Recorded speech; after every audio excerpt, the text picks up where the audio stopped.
6 a.m. in Kampong Chang province, on the outskirts of the Cambodian capital, Phnom Penh.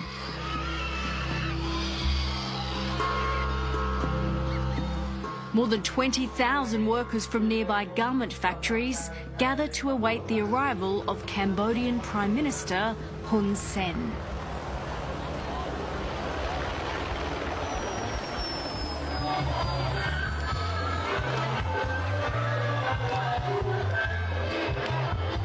It's no wonder they look so happy.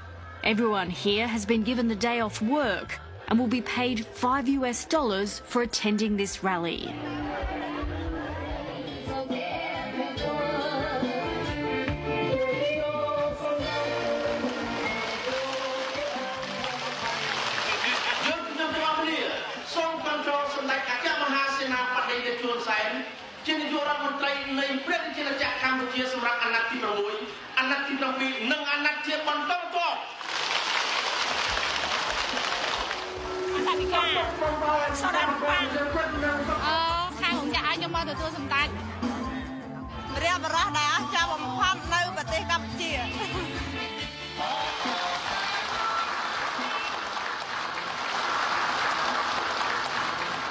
tiền ní nơi son để viết tiền ní nơi ca nghe thưa nằng prach chul nằng prach chom nol ai khui ta bara khui chom nol na lo chom.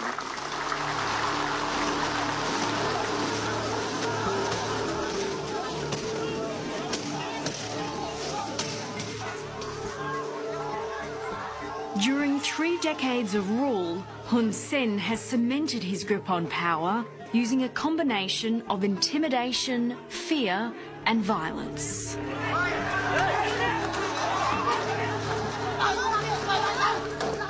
The country has descended into dictatorship.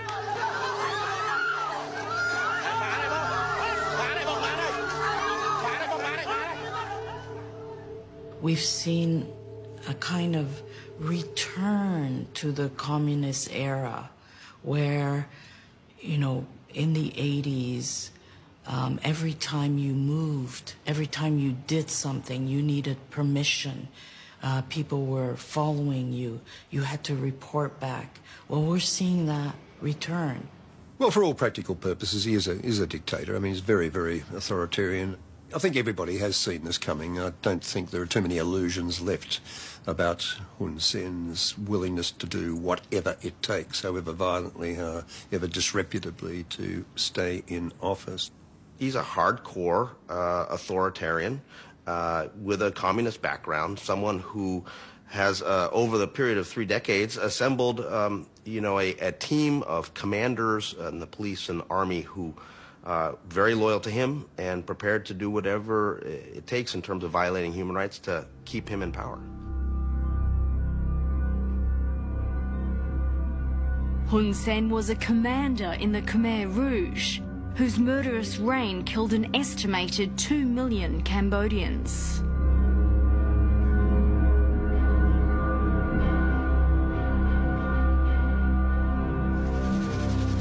After a long civil war, Australia took a leading role in the early 90s to negotiate a peace deal and hold Cambodia's first democratic elections. Former Foreign Minister Gareth Evans was one of the architects of the agreement. We got involved essentially because we could. We came up with the idea, which won a lot of support, won a lot of traction in the region among the major players. We were stretching our wings in the post-Cold era and demonstrating what kind of a useful country Australia could be.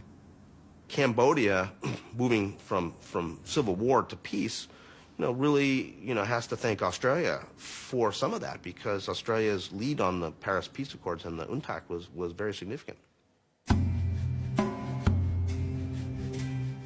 The UN-sponsored vote in 1993 was overseen by Australian Commander John Sanderson. All these Cambodians appeared dressed in their best clothes, and they lined up for miles to vote. And it was the most euphoric experience I think I've ever had in my life. You know, it was just, there they were, all were, really excited about it, and they voted.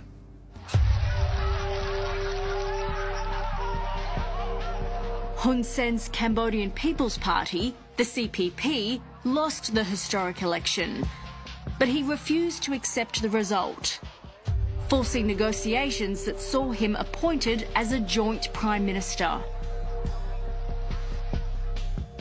In retrospect, of course, that doesn't seem a terribly smart thing to do, because that was the very first crack in the democratic edifice. And I think, looking back, we can say that we were tremendously successful in bringing peace to Cambodia, but we weren't at all successful in bringing democracy and human rights.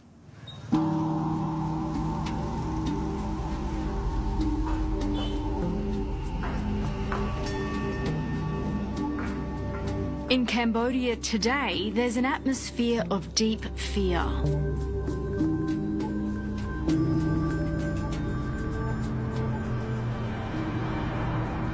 The risks are so great, there are few people willing to speak out against the regime. We found one man willing to risk arrest and talk to us. Student Kung Raya has already spent 18 months in jail for daring to write a Facebook post calling for political change in Cambodia.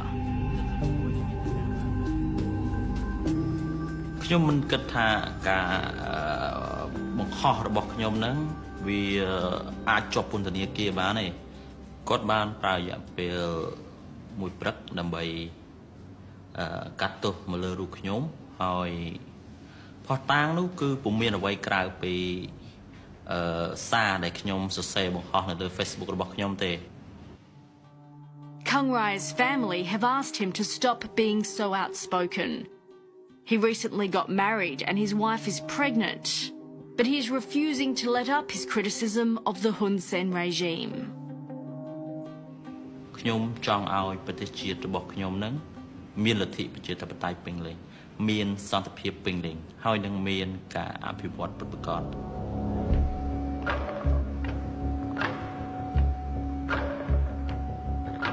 Before the election, Hun Sen launched an unprecedented crackdown to ensure he would win.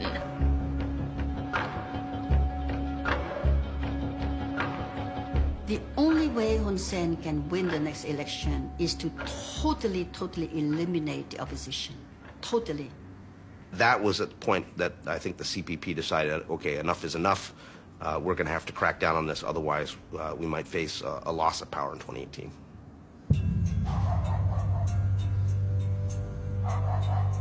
In early September last year, the leader of Cambodia's main opposition party was arrested at his home in a late-night commando-style raid. Kem Sokha's wife says they were asleep when their house was surrounded.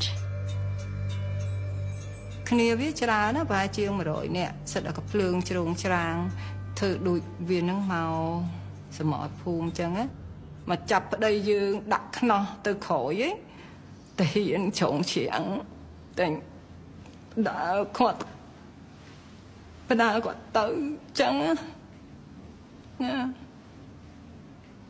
ថាវិការដ៏មានតម្លៃ Kem Sokha's arrest came 4 years after he gave this speech at a temple in Melbourne, where he said he was receiving advice from American experts.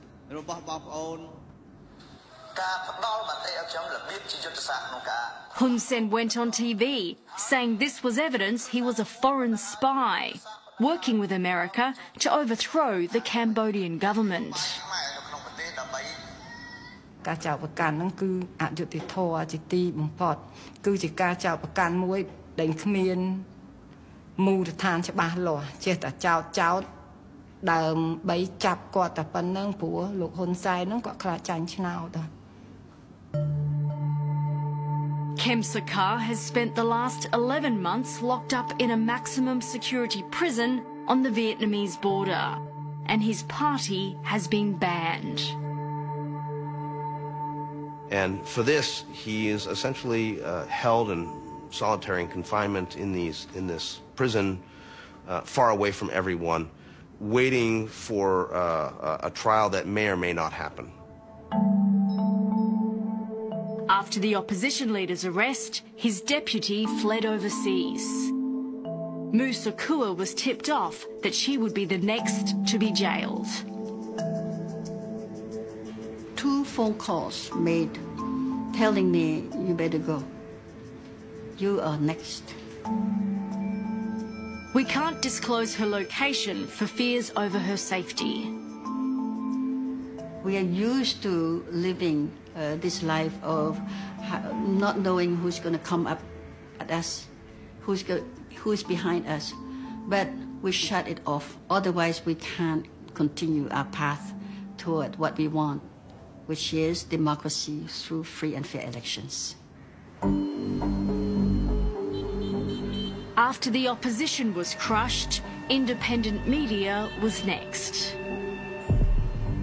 Within a few weeks, we saw the closure of more than 32 broadcasts of Radio Free Asia and several of Voice of Democracy and Voice of America.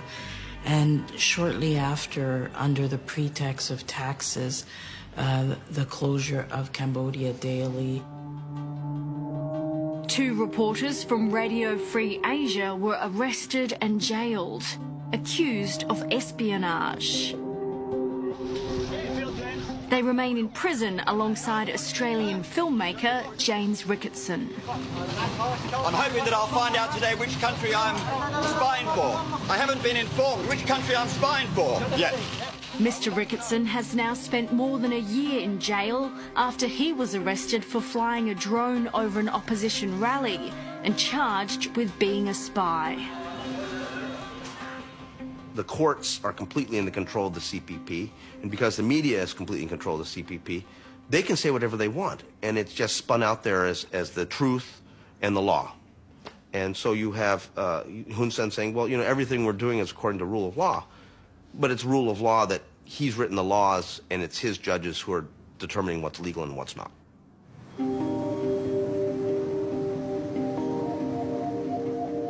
Foreign governments have spent billions of dollars supporting Cambodia in the past 2 decades.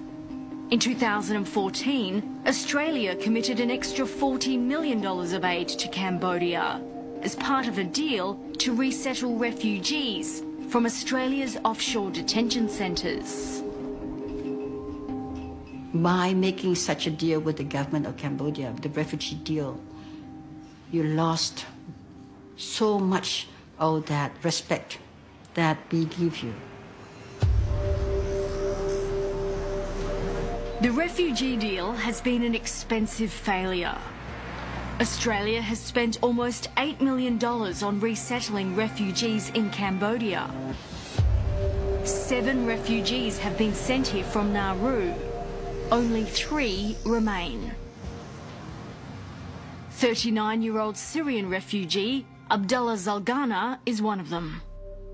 He hasn't seen his wife and 3 children for 5 years.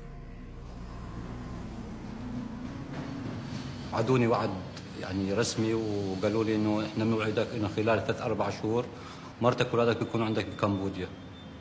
بس صار لي 1.5 سنة وما في اي شيء من الحكي، يعني الوعد اللي وعدوني اياه طلع كله كذب كذب. Who made that promise to you, Abdullah?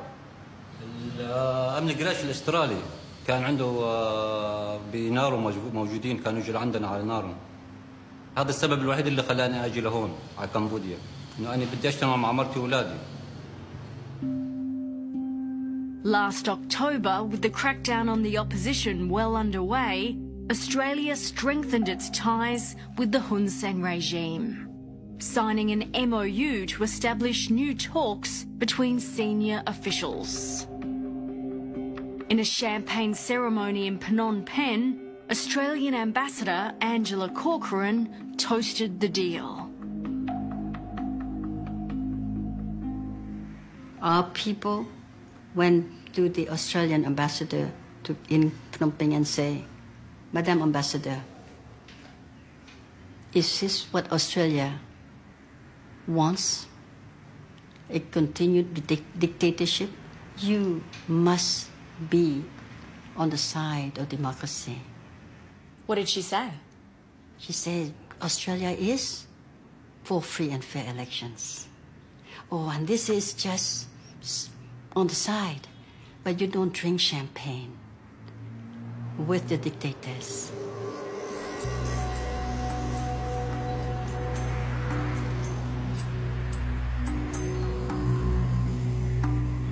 We found the Australian ambassador, Angela Corcoran, in the southern Cambodian town of Sihanoukville, as she waited to meet an official from the Hun Sen regime.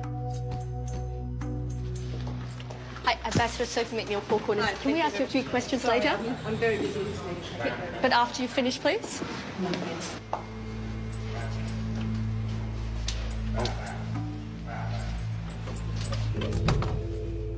Is it time for quiet diplomacy to be over when it comes to Cambodia? In the case of Cambodia, it's obvious that such quiet diplomacy as there has been utterly unproductive. It's all very nice and well to say that, I'm making private representations. But, if the reality is that Cambodia responds to public pressure, not private pressure.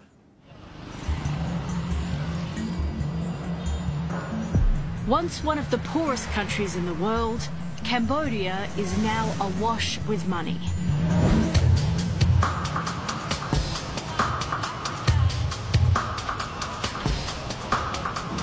Here in Sihanoukville, thousands of wealthy Chinese stream into town and spend big in the casinos. It's being pitched as the next Macau, while locals are banned from gambling.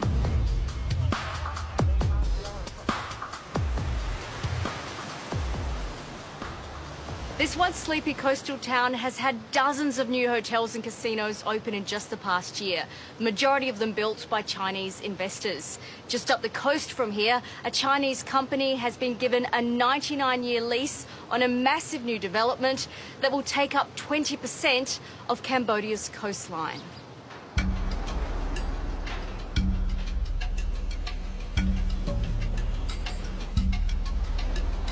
China is now the biggest foreign investor in Cambodia, spending more than $1 billion here in the last year. 3 special economic zones have been built in Sihanoukville, where close to 100 Chinese companies have set up shop. Local officials proudly talk up Cambodia's importance to China's ambitious One Belt, One Road global infrastructure project. ខ្ញុំឃើញថាគម្រោងផ្លូវមួយខ្សែក្បាត់មួយរបស់ចិនណាជំរុញឲ្យអ្នកវិនិយោគចិនចុះមកវិនិយោគក្នុងខេត្តសៀនច្រើនក្នុងនោះគឺដោយសារតែថាតំបន់ខេត្តសៀននោះគឺមានសក្តានុពលជាច្រើនធ្វើឲ្យមានការតាក់ទាញដល់ពួកគាត់ដោយក្នុងនោះគឺខេត្តសៀននោះគឺជាខេត្តដែលជាប់នៅមាត់សមុទ្រហើយមានកំពង់ផែទឹកជ្រៅតែមួយគត់របស់ប្រទេសកម្ពុជាហ្នឹងដែលងាយស្រួលដល់ការវិនិយោគរបស់ពួកគាត់ I've described elsewhere Cambodia as being, for all practical purposes, a wholly owned subsidiary of China because of the huge economic dependence the country now has on Beijing. And that is obviously giving Hun Sen a lot of confidence that he can stare down all this pressure.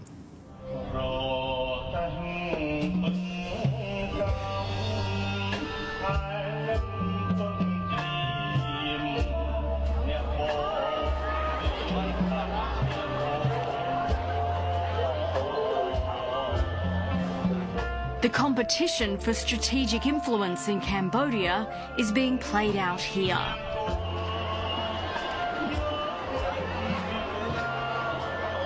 Prime Minister Hun Sen is in Sihanoukville today to open an extension of the deep sea port.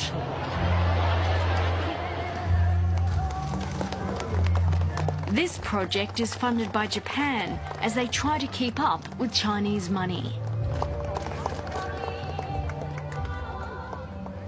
China is now providing military support, infrastructure assistance, various different sorts of development aid. The defense minister of China was just in Cambodia, provided a $131 million package to the Cambodian armed forces. So, Cambodia has really thrown in with China. Cambodia has used its position in ASEAN to block criticism of China over its claims to the South China Sea.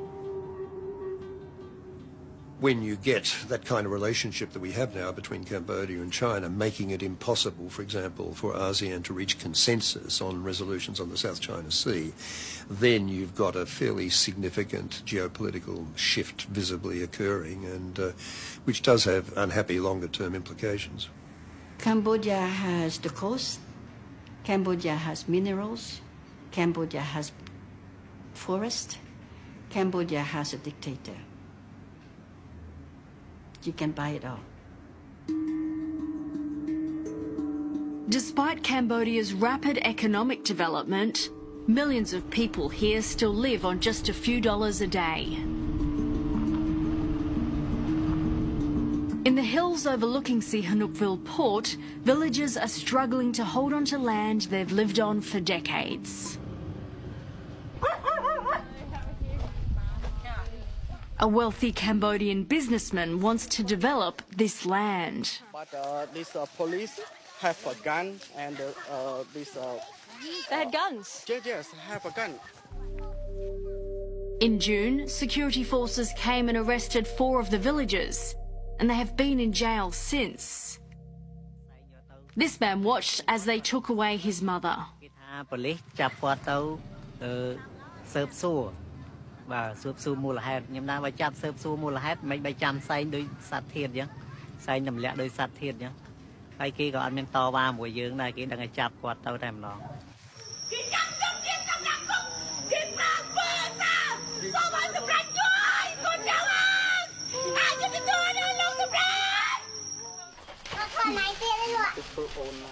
Everyone living here has been told they'll be forced off this land in the coming months. រឿងនេះគឺជារឿងមិនមែនតែរឿងនៅខេត្តសៀននុតែឯងទេគឺគ្រប់កន្លែងតែងតែមានតិចច្រើនតែងតែមានព្រោះគឺជាទម្លាប់គឺឃើញថាពេលខ្លះហ្នឹងគឺម្នាក់ចំនួនដីធ្លីគឺតែងតែមានដោយតាំងពីខ្ញុំមកឃើញមានច្រើន The most dangerous place to be in Cambodia is a poor person on a piece of land that a rich person wants. In the capital, villagers from all over Cambodia are protesting after being thrown off their land.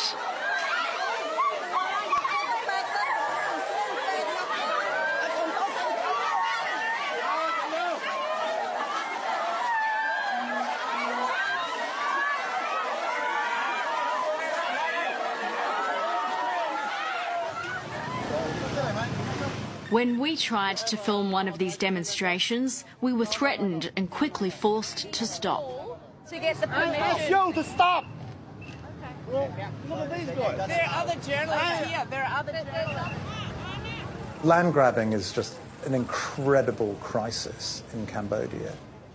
What you've got is the poorest, most vulnerable people in that country who are sort of getting some kind of existence out of the land they're on. And they're forced off it. So the economic benefits you see are accruing to an elite. Patrick Ali has spent over 2 decades investigating corruption in Cambodia. In 2016, his NGO, Global Witness, published a groundbreaking report exposing the incredible wealth Hun Sen and his family have amassed during his time in power. Various sources we've looked at would suggest that family are worth between $500 million and $1 billion US dollars. The Hun family essentially control everything, either through familial connections or their cronies. The people of Cambodia have very little money. You know, it's one of the poorest countries in the world. And I know they have to look at their leader and say, you know, what about us? This is Hun Sen's family. Global Witness has documented how his children, their partners and other extended family members own a vast network of companies dominating numerous industries across Cambodia. So there's nothing that happens there that they don't control. And that is corruption in its most egregious form. That's what it's like in Cambodia. It is a mafia state. When the Global Witness report came out, not many in Cambodia dared speak about it. Political activist and commentator Dr. Kem Lay was an exception. He went on local radio to talk about it the day after it was released. វាតេតិនគ្នាបានន័យថាភាសាអង់គ្លេសគេមាន correlation គ្នាបាទរវាងរបាយការណ៍ទី1ដែលនិយាយអំពី family tree ខ្សែស្រឡាយអ្នកលួចជាតិនឹង 2 days after he did the interview, Kem Lade was having his morning coffee at a petrol station when he was shot dead.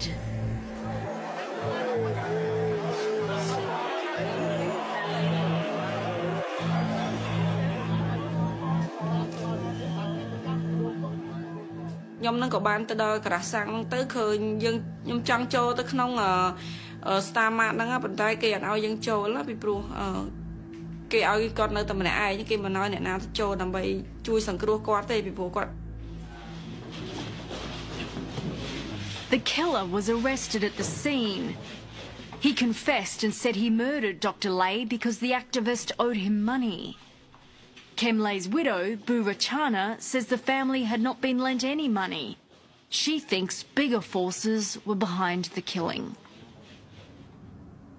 Chuyện này cứ chia bớt khai tu tiếng sạc lên để có đăng tha nè na cứ chỉ khi ta co nè na cứ chia nè bánh chia nơi bị cái nói khăn hưởng khi ta cam đi. Are you saying that you feel there is no doubt that this was the regime who wanted your husband dead? Is that what you're saying? Chà, cứ được bóp đi anh.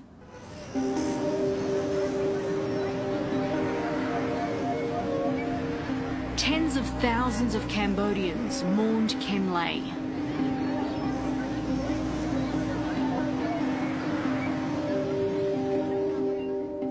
Nhưng mà làm mũi cái đua để khơi ngờ chia bớt choរួមច្រើនហើយខ្ញុំក៏មិននឹកស្មានថាអ្វីដែលប្តីខ្ញុំធ្វើហ្នឹងគឺចាក់ដោតដល់បេះដូងប្រជាពលរដ្ឋដែលគាត់ស្ដាយសំណោះហ៎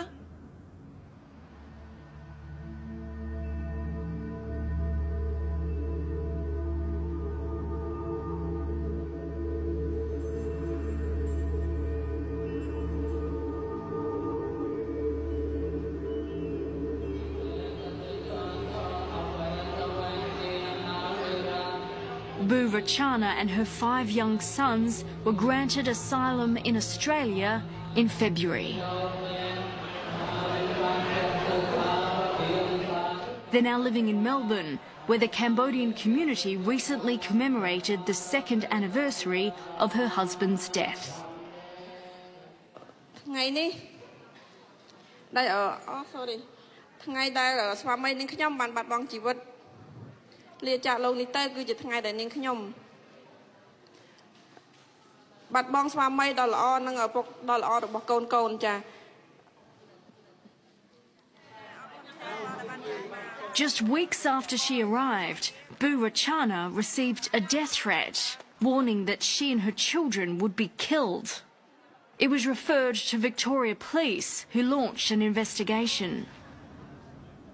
គាត់មកសួរនាំដើម្បីឲ្យយើងចេះប្រុងប្រយ័ត្នខ្លួនខ្លះដែរហើយគាត់នឹងធ្វើការអង្កេតតាមដានសកម្មភាពអស់នេះចាប៉ូលីសគាត់ដើរមកឆែកមើលជុំវិញផ្ទះថាតើយើងមានផ្ទះយើងមានអ្វីខ្លះដែលជាលំបាំងដែលធ្វើការពារសុវត្ថិភាព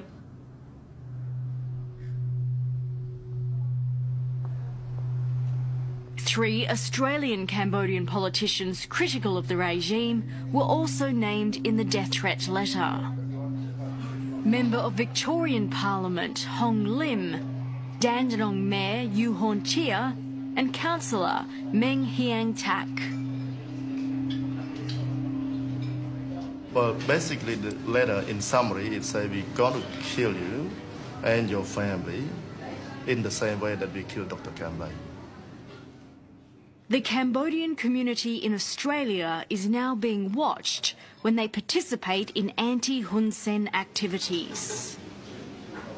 People are fearful because they've been told once they engage or participate in the sort of critique of the government, they've been told if you go to Cambodia, we're going to do something. Be careful when you go to Cambodia, especially at the airport. You have friends and family and relatives in Cambodia. We know who they are. So the intimidation has reached Australia and it's then affecting people back home in Cambodia. That's right, of course, because the intimidation is designed so that whoever in Australia or outside of Cambodia critic of the government, of the activity, their family or friends in Cambodia is being watched closely. They allow this foreign government to come and intimidate our people, Australian citizens, and those who come here to study. This is not right. I think the government really had to look at themselves, in Canberra properly. This is not right. It's wrong by Australia. We are not like that.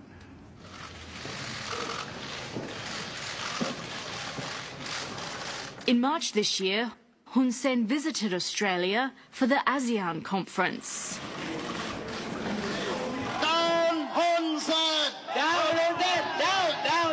Cambodian Australians turned up to protest his visit.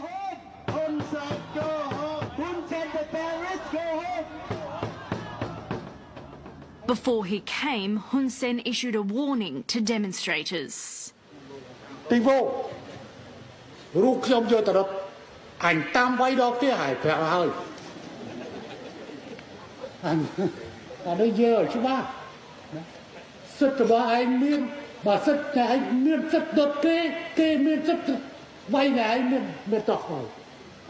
Those threats against the Australian Cambodians were manifestly outrageous and should have generated a quite stern response from the Australian government. I didn't hear of any such response being made, but that was just above and beyond the pale. While Hun Sen was in Australia, regime supporters here held a welcoming party. He used the event to personally threaten Bu Rachana and her children.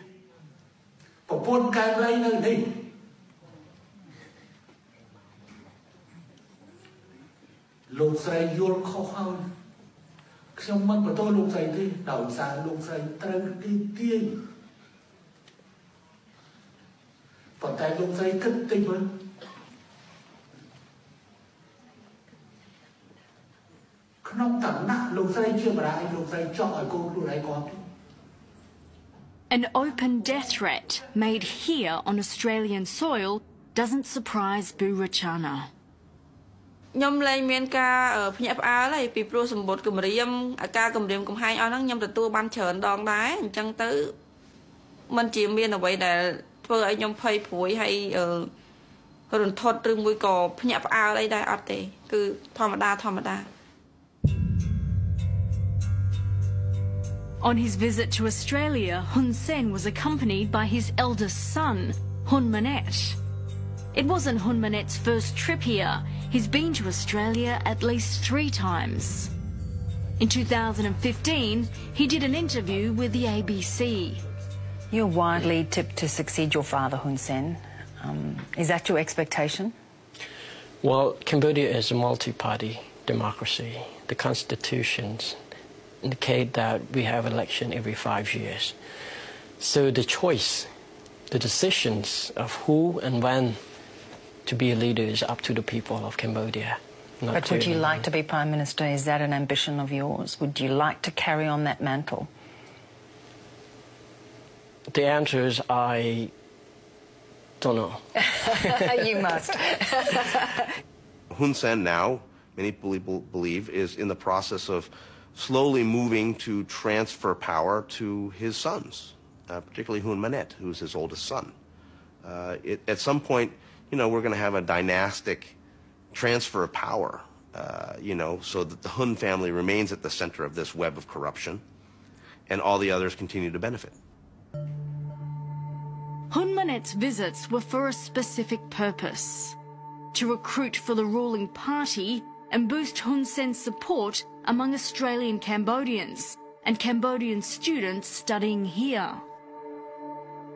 In this video filmed at a CPP function, Hun Manet brags about the regime's support in Australia. ចេញមកយើងរៀបចំគុំកម្លាំងបងប្អូនក្រុមការងារដំបូងមានអូស្ត្រាលីបន្ទាប់មកញូហ្សេឡង់យើងចេញទៅដំបូងស្គាល់ម្នាក់ពីរនាក់3នាក់ទីបំផុតក្នុង2ថ្ងៃនេះយើងមានរាប់ពាន់នាក់ដែលកម្លាំងរឹងមាំតែម្ដងនេះគឺជាភាពជោគជ័យ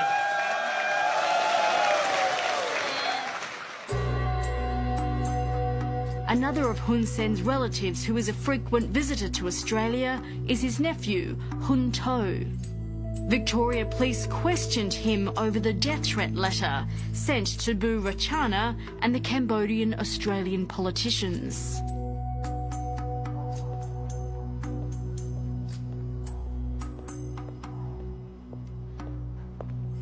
It seems like he's at home this morning. His black Lamborghini is in the garage of his family home in Melbourne. Hi, my name's Sophie McNeil. I'm from Four Corners. I'm looking for Mr. Hun To. Yes. Hi. Hi, I'm looking for Mr. Hun To, please. Hun To confirms he was questioned by police over the death threat letter. And what did they want to speak to you about? The death threats against Bu Rachana and Hong Lim? Yeah,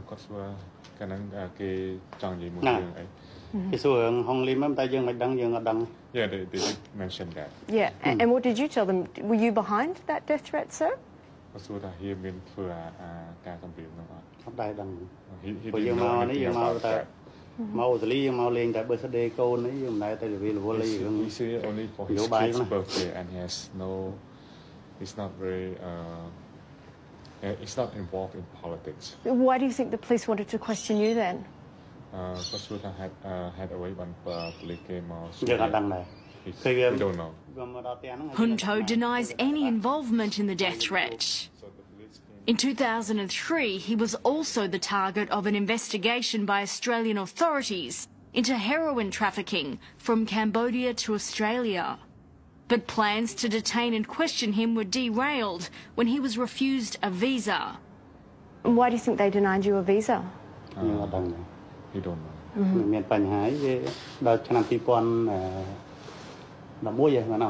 Yeah, I think they denied his visa until 2011. What do you say to allegations that you were involved in heroin smuggling?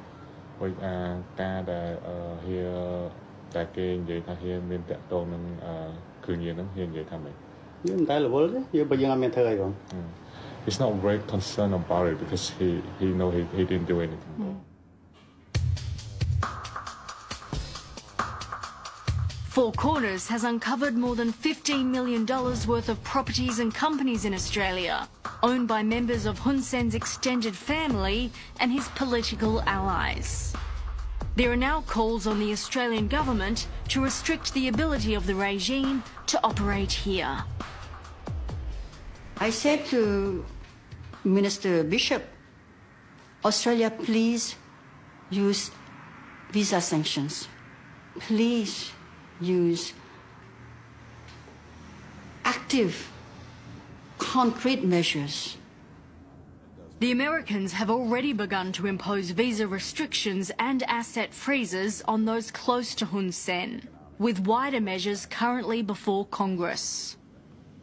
The way they're going to be used is you're going to just see those people that get pointed out as the bad players. There's going to be international sanctions. Of course, we're going after anything that they may own here, travel exclusions and things like that.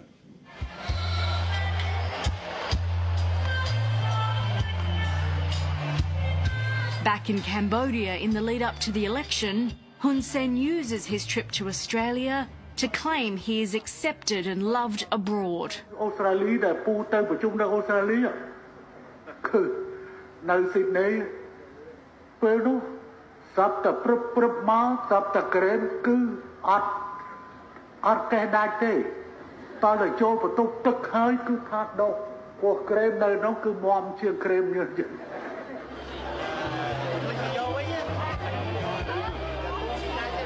At one of his campaign rallies, we finally get the chance to try and get some answers.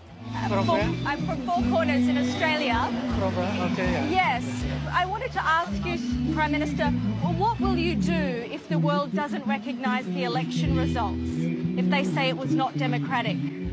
What will you do? We preparing, but not to complain election. So this is I to visit to my people. Yes, but the world says that this is not not a democracy because the main opposition party cannot compete in these elections. 20 political party, you know. But the main opposition party can't compete. No distant party. Hun Sen claims Cambodia is preparing to receive more of Australia's refugees. Will you continue the refugee deal with Australia? I told Prime Minister to want Cambodia preparing for receive more refugees from Australia to Cambodia. You told Prime Minister Turnbull.